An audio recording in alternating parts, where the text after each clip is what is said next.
difícil às vezes, que a gente chega num ambiente como esse, onde a verdadeira adoração ela flui.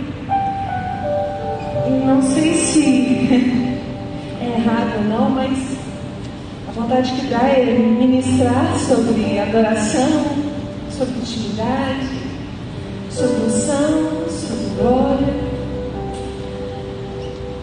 Vocês são privilegiados.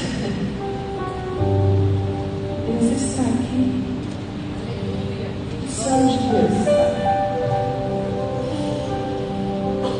Oh, aleluia. Oh, Deus. Nós estamos, Senhor. A tua glória enche o meio, Senhor. Oh, aleluia. Aleluia. Oh, Deus, obrigado, Senhor.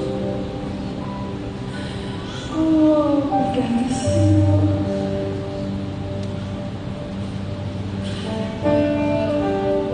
O amor do Senhor nos constrange, não é mesmo? Eu fiz questão de colocar, me pediram para colocar minha apresentação, né? Meu currículo. E eu coloquei dona de casa.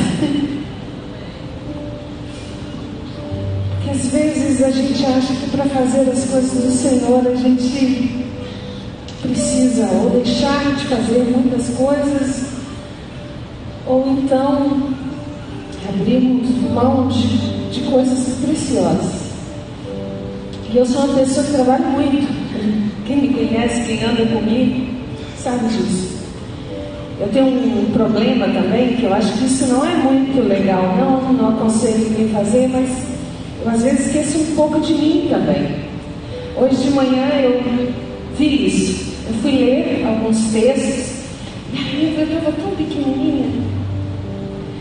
E para mim estava pequenininha, mas que há tempos atrás eu não teria dificuldade.